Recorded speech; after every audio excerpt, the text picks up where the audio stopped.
ಬಹುಶಃ ಇವತ್ತು ನಿಜವಾಗ್ಲೂ ನೀವು ಜಗತ್ ಸರ್ಕಲ್ ಹತ್ರ ನೋಡ್ಕೊಂಡು ಬಂದ್ರೆ ಒಂದು ಹಬ್ಬದ ವಾತಾವರಣ ಇದೆ. ಬಹುಶಃ ಬಹಳ ವರ್ಷದ ನಂತರ ತಾವು ಏನು ಹಲವಾರು ಬೇಡಿಕೆಗಳನ್ನ ಇಟ್ಟಿದ್ರಿ. ಅದು ನಮ್ಮ 3 ಎಕರೆ ಜಮೀನ್ ಇರ್ಬೋದು, ಸಂಗೊಳ್ಳಿ ರಾಯಣ್ಣ ಸ್ಟ್ಯಾಚ್ಯೂ ಇರ್ಬೋದು, ಅಥವಾ ಬಸ್ ಸ್ಟ್ಯಾಂಡಿನ ನಾಮಕರಣದಿರ್ಬೋದು, ಅವೆಲ್ಲನೂ ಕೂಡ ನಮ್ಮ ಸರ್ಕಾರ ಬಂದ್ಮೇಲೆ ನಾವು ಮಾಡ್ಕೊಡ್ತೀವಿ ಅಂತ ಏನು ಮಾತು ಕೊಟ್ಟಿದ್ದೀವಿ, ನಾವು ನುಡಿದಂತೆ ನಾವು ನಡೆದು ತೋರಿಸಿದ್ದೀವಿ ಅಂದ್ಬಿಟ್ಟು ಇವತ್ತು ತಾವು ಈ ಒಂದು ದೊಡ್ಡ ಸಮಾವೇಶ ಮಾಡಿದ್ದೀರಾ. ತಮಗೆ ಅಭಿನಂದನೆಗಳನ್ನ ಸಲ್ಲಿಸಲಿಕ್ಕೆ ನಾನು ಬಯಸ್ತಾ ಇದ್ದೀನಿ. ಇದೆಲ್ಲ ಆಗಿದ್ದು ಬರೇ ಸುರೇಶ್ ಅಣ್ಣನಿಂದ ಅಥವಾ ನಮ್ಮಿಂದ ಅಂತ ಅಲ್ಲ. ಸಮಾಜದ ಪ್ರತಿಯೊಬ್ಬ ವ್ಯಕ್ತಿಯೂ ಕೂಡ ಒಂದು ಪ್ರಾಮಾಣಿಕ ಪ್ರಯತ್ನ ಹಾಗೂ ಮುಖ್ಯಮಂತ್ರಿಗಳ ರಾಜಕೀಯ ಇಚ್ಛಾಶಕ್ತಿಯಿಂದ ಈ ಕೆಲಸ ಆಗಿದೆ ಅಂತ ನಾನು ಹೇಳಕ್ಕೆ ಬಯಸ್ತಾ ಇದ್ದೀನಿ. ಯಾಕಂದ್ರೆ ಇದು ಸಾಕಷ್ಟು ಕಾನೂನಿನ ತೊಡಕಿತ್ತು, ಆದರೂ ಕೂಡ ಇವತ್ತು ಕ್ಯಾಬಿನೆಟ್ಗೆ ತಂದು ಅದನ್ನ ಕಾನೂನ ಸಮಸ್ಯೆಗಳೇನಿದೆ ಅದನ್ನ ನಿವಾರಣೆ ಮಾಡಿ ಇವತ್ತು ತಮ್ಮ ಸಮಾಜಕ್ಕೆ ನಾವು ಲೋಕಾರ್ಪಣೆಯನ್ನು ನಾವು ಮಾಡಿದ್ದೇವೆ. ವಿಶೇಷವಾಗಿ ನಾನು ಮಾತಾಡ್ಬೇಕಂದ್ರೆ, ನಾನು ಬಹಳಷ್ಟು ಸಮುದಾಯದಿಂದ ಕಲ್ತಿದ್ದೀನಿ. ನಮ್ಮ ಕುರುಬ ಸಮುದಾಯ ಅಂದ್ರೆ ನಮ್ಮೆಲ್ಲರಿಗೂ ಕಲೀಲಿಕ್ಕೆ ಬಹಳ ಸಿಗುತ್ತೆ. ಎಲ್ಲ ಕ್ಷೇತ್ರದಲ್ಲೂ ತಾವು ಮುಂಚೂಣಿನಲ್ಲಿದ್ದೀರ. ಇತಿಹಾಸದ ಪುಟವನ್ನು ತಾವು ತೆಗೆದು ನೋಡಿ. ಸುರೇಶ್ ಅವರು ಹೇಳ್ತಾ ಇದ್ರು, ದಯವಿಟ್ಟು ಸ್ವಲ್ಪ ವಿದ್ಯಾಭ್ಯಾಸದ ಬಗ್ಗೆ ಹೆಚ್ಚು ಗಮನ ಕೊಡಿ ಅಂತ. ಯಾಕಂದ್ರೆ ನೀವು ಇತಿಹಾಸ ಸೃಷ್ಟಿ ಮಾಡಿದವರು, ಇತಿಹಾಸ ನಿರ್ಮಾಣ ಮಾಡಿದವರು. ಸಾಹಿತ್ಯದಲ್ಲಿ ಉದಾಹರಣೆ ತಗೋಬೇಕಂದ್ರೆ ಮಹಾಕವಿ ಕಾಳಿದಾಸರು ಸಿಗ್ತಾರೆ. ಸಾಮ್ರಾಜ್ಯಗಳನ್ನ ಕಟ್ಟಬೇಕು ಅಂದ್ರೆ ನಿಮಗೆ ಹಕ್ಕ ಬುಕ್ರು ಸಿಗ್ತಾರೆ, ನಮ್ಮಲ್ಲಿ ರಾಷ್ಟ್ರಕೂಟರು ಸಿಗ್ತಾರೆ. ನಿಮಗೆ ಶೌರ್ಯದಲ್ಲಿ ಉದಾಹರಣೆ ತಗೋಬೇಕು ಅಂದ್ರೆ ನಿಮ್ಗೆ ಸಂಗೊಳ್ಳಿ ರಾಯಣ್ಣ ಸಿಗ್ತಾರೆ. ನಮಗೆ ದಾರ್ಶನಿಕದಲ್ಲಿ ಆಧ್ಯಾತ್ಮಿಕವಾಗಿ ನಮ್ಗೆ ಪಾಠಗಳು ಬೇಕು, ಉದಾಹರಣೆಗಳು ಬೇಕು ಅಂದ್ರೆ ನಮ್ಗೆ ಕನಕದಾಸರು ಸಿಗ್ತಾರೆ. ಸಾಮಾಜಿಕ ನ್ಯಾಯ ಮತ್ತು ಆಡಳಿತ ಹೇಗೆ ಮಾಡಬೇಕು ಅಂದ್ರೆ ನಮ್ಗೆ ಸನ್ಮಾನ್ಯ ಸಿದ್ದರಾಮಯ್ಯ ಸಿಗ್ತಾರೆ. ಇಷ್ಟು ದೊಡ್ಡ ಇತಿಹಾಸ ಇರುವಂತ ತಮ್ಮ ಸಮಾಜ ಇದೆ. ರಾಮಚಂದ್ರಪ್ಪ ಅವರು ಹೇಳೋದ್ರಲ್ಲಿ ಬಹಳ ಅರ್ಥ ಇದೆ. ಹಿಂದೆ ನಿಮ್ಮ ಇತಿಹಾಸವನ್ನ ತಿಳ್ಕೊಂಡು ಮುಂದೆ ನಾವು ಯಾವ ಇತಿಹಾಸವನ್ನ ನಿರ್ಮಾಣ ಮಾಡಬೇಕು ಅಂತ ನಾವು ಹೊಲ ತರಬೇಕಾಗಿದೆ. ಇವತ್ತು ನಮ್ಮ ಸಂವಿಧಾನದ ಪೀಠಿಕೆಯನ್ನ ತಾವು ಗಮನಿಸಿದ್ದೀರಾ. ನಾವು ನಮ್ಮ ಸರ್ಕಾರ ಬಂದ ಮೇಲೆ ಸಂವಿಧಾನದ ಪೀಠಿಕೆ ಮೇಲೆ ಹೆಚ್ಚು ಗಮನ ಕೊಡ್ತಾ ಇದ್ದೀವಿ. ಎಲ್ಲ ಕಡೆನೂ ಅದು ಬೋಧನೆ ಮಾಡ್ತಾ ಇದ್ದೀವಿ. ಅದರಲ್ಲಿ ಏನಿದೆ, ನಾವು ಸಾಮಾಜಿಕ, ಆರ್ಥಿಕ ಹಾಗೂ ರಾಜಕೀಯ ನ್ಯಾಯವನ್ನು ನಾವು ಒದಗಿಸ್ಕೊಡ್ತೇವೆ ಅಂತ ನಾವು ನಮ್ಮ ಪೀಠಿಕೆಯಲ್ಲಿ ನಾವು ಹೇಳಿದ್ದೇವೆ. ಅದು ಯಾವ್ದಾದ್ರೂ ಸರ್ಕಾರ ಇವತ್ತು ಭಾರತದಲ್ಲಿ ಮಾಡ್ತಾ ಇದೆ ಅಂದ್ರೆ ಅದು ಕಾಂಗ್ರೆಸ್ ಸರ್ಕಾರ, ಸಿದ್ದರಾಮಯ್ಯನವರ ಸರ್ಕಾರ. ಉದಾಹರಣೆಗೆ ನೀವು 5 ಗ್ಯಾರಂಟಿಗಳ ತಗೊಳ್ಳಿ. 5 ಗ್ಯಾರಂಟಿಗಳು ನಮ್ಮ ಚುನಾವಣೆ ಸಂದರ್ಭದಲ್ಲಿ 5 ಗ್ಯಾರಂಟಿಗಳು ನಾವು ಘೋಷಣೆ ಮಾಡಿದಾಗ ಆರ್ಥಿಕ ಹೊರೆ ಬಹಳ ಆಗುತ್ತೆ, ಇದು ಮಾಡ್ಲಿಕ್ಕೆ ಸಾಧ್ಯನೇ ಇಲ್ಲ ಅಂತ ಬಿಜೆಪಿ ಅವರು ಎಲ್ಲ ಕಡೆ ಹೇಳ್ಕೊಂಡು ಓಡಾಡಿದ್ರು. ಆದ್ರೆ ಈಗ 2 ವರ್ಷ ಆಗ್ತಾ ಬಂದಿದೆ. 1 ಅಲ್ಲ, 2 ಅಲ್ಲ, 10 ಅಲ್ಲ, 100 ಅಲ್ಲ, 52,000 ಕೋಟಿ ರೂಪಾಯಿ ಖರ್ಚು ಮಾಡಿ ಬಡವರಿಗೆ ಒಂದು ಸಿದ್ದರಾಮಯ್ಯ ಒಂದು ಸ್ವಾಭಿಮಾನದ ಬದುಕನ್ನು ಕೊಡ್ತಾ ಇದ್ದಾರೆ. ಪ್ರತಿಯೊಂದು ಕುಟುಂಬಕ್ಕೆ ಇವತ್ತು ಒಂದು ಆರ್ಥಿಕ ಸ್ಥಿರತೆ ಕೊಡ್ತಾ ಇದ್ದಾರೆ. ನಮಗೆ ಬಿಜೆಪಿ ಅವರಿಗೆ ವ್ಯತ್ಯಾಸ ಏನಪ್ಪಾ ಅಂದ್ರೆ, ನಿಮ್ಮ ದುಡ್ಡು ಅವ್ರ ಜೇಬಿನಲ್ಲಿ ಇರ್ಬೇಕಂತಾರೆ, ಆದ್ರೆ ನಮ್ಮ ಸರ್ಕಾರ ನಿಮ್ಮ ದುಡ್ಡು ನಿಮ್ಮ ಜೇಬಿನಲ್ಲಿ ಇರ್ಬೇಕು, ನಿಮಗೆ ಖರ್ಚಾಗಬೇಕು ಅಂತ ನಾವು ಮಾಡ್ತಾ ಇರೋದು.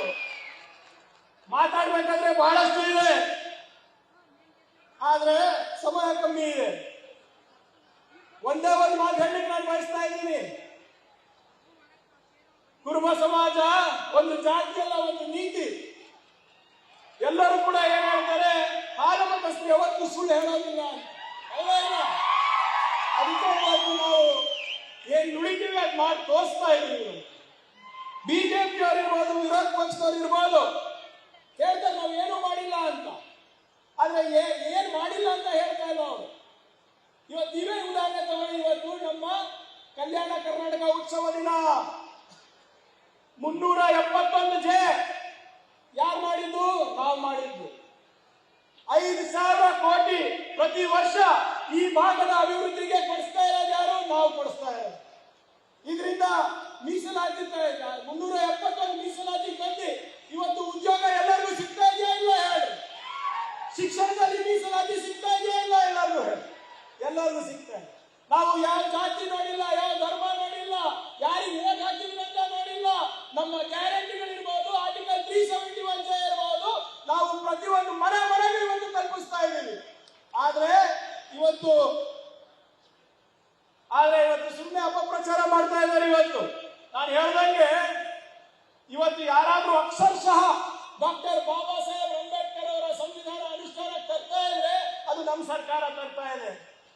ವಿದ್ಯಾಸಿರಿ ಕಾರ್ಯಕ್ರಮ ನೋಡಿ, ಮಾತೃಪೂರ್ಣ ಯೋಜನೆ ಕಾರ್ಯಕ್ರಮ ನೋಡಿ, ಪಶುಭಾಗ್ಯ ನೋಡಿ, ಅನ್ನ ಭಾಗ್ಯ ನೋಡಿ, ಕ್ಷೀರ ಭಾಗ್ಯ ನೋಡಿ, ಕ್ಷೀರಧಾರ ಕಾರ್ಯಕ್ರಮ ನೋಡಿ, ಎಲ್ಲರೂ ಕೂಡ ಬಡವರಿಗೆ ಆರ್ಥಿಕವಾಗಿ ಸ್ವಾವಲಂಬಿ ಮಾಡುವಂತ ಕಾರ್ಯಕ್ರಮ. ಈಗ ತಾನೇ 500 ಮಳಿಗೆಗಳನ್ನ, ನಮ್ಮ ಯಾವುದು KMF ಮಳಿಗೆಗಳನ್ನ, ಹಾಲಿನ ಮಳಿಗೆಗಳನ್ನ ಮಾನ್ಯ ಮುಖ್ಯಮಂತ್ರಿಗಳು ಉದ್ಘಾಟನೆ ಮಾಡ್ಕೊಂಡು ಬರ್ತಾ ಇದ್ದಾರೆ. ಆಶ್ಚರ್ಯ ಆಗುತ್ತೆ ನಿಮ್ಗೆ. ಮಾನ್ಯ ಮುಖ್ಯಮಂತ್ರಿಗಳು ಮಾತನಾಡ್ಬೇಕಾದ್ರೆ ಹೇಳ್ತಾ ಇದ್ರು, ಪ್ರತಿಯೊಂದು ಲೀಟರಿಗೆ 5 ರೂಪಾಯಿ ಪ್ರೋತ್ಸಾಹ ಧನ ರೈತರಿಗೆ ಸಿಗ್ತಾ ಇದೆ. 1 ಕೋಟಿ ಲೀಟರ್ ಪ್ರತಿದಿನ ನಾವು ಮಾಡ್ತಾ ಇದೀವಿ. ಅಂದ್ರೆ 5 ಕೋಟಿ ರೂಪಾಯಿ ಪ್ರತಿದಿನ ಇವತ್ತು ನೇರವಾಗಿ ರೈತರಿಗೆ ಹೋಗ್ತಾ ಇದೆ. ಅಂದ್ರೆ ವರ್ಷಕ್ಕೆ 1700 ಕೋಟಿ ರೂಪಾಯಿ ಇವತ್ತು ರೈತರಿಗೆ ನಾವು ಖರ್ಚು ಮಾಡ್ತಾ ಇದೀವಿ, ಬರೇ ಹಾಲಿಗೋಸ್ಕರ. ಇವತ್ತು ಇದೆಲ್ಲನೂ ನಡೀತಾ ಇದೆ. ನಮ್ದು ಏನಾಗ್ಬಿಟ್ಟಿದೆ ಅಂದ್ರೆ ಆಚಾರ ಇದೆ, ವಿಚಾರ ಇದೆ, ಪ್ರಚಾರ ಕಮ್ಮಿ ಇದೆ. ಅವ್ರು ಏನೋ ವಾಟ್ಸ್ಆಪ್ ಅಲ್ಲಿ ಕಳಿಸ್ತಾರಂದ್ರೆ ಅದೇ ನಂಬ್ತೀರಾ. ಕಣ್ಣಿಗೆ ಕಾಣೋದು ಯಾವ್ದು ನಂಬ್ತಾ ಇಲ್ಲ. ESIC ಕಣ್ಣಿಗೆ ಕಾಣ್ತದ ನಿಮ್ಗೆ? ಸೆಂಟ್ರಲ್ ಯೂನಿವರ್ಸಿಟಿ ಕಣ್ಣಿಗೆ ಕಾಣ್ತದ ನಿಮ್ಗೆ? ಪೊಲೀಸ್ ಟ್ರೈನಿಂಗ್ ಸೆಂಟರ್ ಕಣ್ಣಿಗೆ ಕಾಣ್ತದ ನಿಮ್ಗೆ? Kalaburagi institute of medical sciences ಕಾಣ್ತದ ಕಣ್ಣಿಗೆ? ಜಯದೇವ ಕಾರ್ಡಿಯಾಲಜಿ ಸೆಂಟರ್ ಕಾಣಿಸುತ್ತಾ ನಿಮ್ಗೆ? ಕಿದ್ವೆ ಕ್ಯಾನ್ಸರ್ ಹಾಸ್ಪಿಟಲ್ ಕಾಣ್ತಾ ಇದೆಯಾ? ಕಲ್ಯಾಣ ಪಥದಲ್ಲಿ ರೋಡ್ ಆಗ್ತಾ ಇರೋದು ಕಾಣ್ತಾ ಇದೆಯಾ? ಊರೂರಿಗೆ ನೀರು ಕೊಡ್ತಾ ಇರೋದು ಜಲ್ ಜೀವನ್ ಮಿಷನ್ ಕಾಣ್ತಾ ಇದೆಯಾ? ಇವತ್ತು ಬೆಂಡತೋರ ಯೋಜನೆ ಕಾಣ್ತಾ ಇದೆಯಾ? ಇವತ್ತು ನಿಮ್ಮ UKP ಪ್ರಾಜೆಕ್ಟ್ ನಲ್ಲಿ ಫೇಸ್ 3 ಅಂತ ಮಾನ್ಯ ಮುಖ್ಯಮಂತ್ರಿಗಳು ಮಾಡ್ತಾ ಇರೋದು. ಇವತ್ತು 72,000 ಕೋಟಿ ರೂಪಾಯಿ ಖರ್ಚು ಮಾಡ್ತಾ ಇದೀವಿ. ಇವೆಲ್ಲರೂ ಕೂಡ ಕಣ್ಣಿಗೆ ಕಾಣಿದ್ರು ಕೂಡ ಇವತ್ತು ಜನರು ನಮಗೆ ನಮ್ಮ ಪರವಾಗಿ ನಿಂತು ಮಾತಾಡ್ಬೇಕಾಗಿದೆ. ಇದ್ರ ಏನಾಗ್ತಾ ಇದೆ, ನಾವು ಒಳ್ಳೆ ಕೆಲಸ ಮಾಡ್ತಾ ಇದೀವಿ ಅನ್ಕೊಂಡು ನಾವು ಹೋಗ್ತಾನೆ ಇದೀವಿ. ಆದ್ರೆ ಹಿಂದೆ ಜನರು ಸುಳ್ಳು ಹೇಳ್ಕೊತಾನೆ ಬರ್ತಾ ಇದೆ. ದಯವಿಟ್ಟು ಈ ಸುಳ್ಳಿಗೆ ಬಲಿ ಆಗಬೇಡಿ. ಯಾರು ನಿಮ್ಮ ಪರವಾಗಿ ಇರ್ತಾರೆ, ಯಾರು ನಿಮ್ಮ ಜೊತೆ ಇರ್ತಾರೆ, ಅದನ್ನ ನೀವು ಆಲಿಸಿ ತೂಕ ಮಾಡಿ. ಯಾರು ನಿಮ್ಮ ಪರವಾಗಿ ಮಾಡಿದ್ದಾರೆ, ಹಿಂದೆ ಮಾಡಿದ್ದಾರೆ, ಇವಾಗ ಮಾಡ್ತಾ ಇದ್ದಾರೆ, ಮುಂದೆ ಕೂಡ ಮಾಡ್ತಾರೆ ಅಂತ ನೀವು ತಿಳುವಳಿಕೆಯಿಂದ ನೀವು ತಿಳ್ಕೊಂಡು ನಾವು ಬೆಂಬಲವನ್ನು ಕೊಡಿ ಅಂತ ಹೇಳ್ತಾ ಇದ್ದೀವಿ. ಆದ್ರಿಂದ ಬಂಧುಗಳೇ, ಇವತ್ತು ನಾನು ಹೆಚ್ಚಾಗಿ ಮಾತಾಡ್ಲಿಕ್ಕೆ ಹೋಗೋದಿಲ್ಲ. ನಾವು ಇವಾಗ 4 ಗಂಟೆ ಅಷ್ಟರಲ್ಲಿ ಮಾನ್ಯ ಮುಖ್ಯಮಂತ್ರಿಗಳು ಬಿಡಬೇಕಾಗಿದೆ. ಕೊನೆಯದಾಗಿ ನನ್ಗೆ ಒಂದೇ ಒಂದು ಮಾತೇನಪ್ಪ ಅಂದ್ರೆ, ಇವತ್ತು ನಿಮ್ಮೆಲ್ಲರ ಸಹಕಾರ ನಮ್ಗೆ ಬೇಕಾಗಿದೆ. ಇದು ಬರೇ ಅಭಿವೃದ್ಧಿ ವಿಚಾರ ಅಲ್ಲ. ಇವತ್ತು ಒಂದು ವಿಚಿತ್ರವಾದ ವಾತಾವರಣ ನಮ್ಮ ಸಮಾಜಗಳಲ್ಲಿ ಬೆಳೀತಾ ಇದೆ. ಇವತ್ತು ಸಂವಿಧಾನದ ಪರವಾಗಿ ಹೋರಾಟ ನಡೀತಾ ಇದೆ, ಇನ್ನೊಂದು ಕಡೆ ಮನುಸ್ಮೃತಿ ಪರವಾಗಿ ಹೋರಾಟ ನಡೀತಾ ಇದೆ. ಇವತ್ತು ಮನುವಾದದ ಬಗ್ಗೆ ಯಾರಾನ ಪ್ರತಿಭಟನೆ ಇಡೀ ರಾಷ್ಟ್ರದಲ್ಲಿ ಮಾತನಾಡ್ತಾ ಇದ್ರೆ 3 ಜನ, ಒಬ್ರು ರಾಹುಲ್ ಗಾಂಧಿ ಅವರು, ಇನ್ನೊಬ್ರು ಖರ್ಗೆ ಸಾಹೇಬರು, 3ನೇದವರು ನಮ್ಮ ಮುಖ್ಯಮಂತ್ರಿಗಳಾದ ಸಿದ್ದರಾಮಯ್ಯನವರು. ಈ 3 ಜನ ನಾವು ಕೈ ಬಲಿಷ್ಠಪಡಿಸಿದಾಗ ಮಾತ್ರ ನಾವು ಡಾಕ್ಟರ್ ಬಾಬಾ ಸಾಹೇಬ್ ಅಂಬೇಡ್ಕರ್ ಅವರ ಸಂವಿಧಾನವನ್ನು ನಾವು ಅನುಷ್ಠಾನಕ್ಕೆ ನಾವು ಅಕ್ಷರಶಃ ಜಾರಿ ಪಡಬಹುದು. ನಾವು ನಿಮ್ಮ ಶಕ್ತಿಯನ್ನ ನಿಮ್ಮ ಶಕ್ತಿಯನ್ನ ಕೇಳ್ತಾ ಇರೋದು ನಮ್ಮ ಸ್ವಂತ ಅಧಿಕಾರಕ್ಕೋಸ್ಕರ ಅಲ್ಲ. ನಾವು ನಿಮ್ಮ ಶಕ್ತಿಯನ್ನ ಕೇಳ್ತಾ ಇರೋದು ನಮ್ಮ ರಾಜ್ಯದ ಭವಿಷ್ಯಕ್ಕೋಸ್ಕರ, ನಮ್ಮ ದೇಶದ ಭವಿಷ್ಯಕ್ಕೋಸ್ಕರ, ಸಂವಿಧಾನದ ಉಳಿವಿಗೋಸ್ಕರ ಇವತ್ತು ನಾವು ನಿಮ್ಮ ಶಕ್ತಿಯನ್ನ ಕೇಳ್ತಾ ಇದ್ದೀವಿ.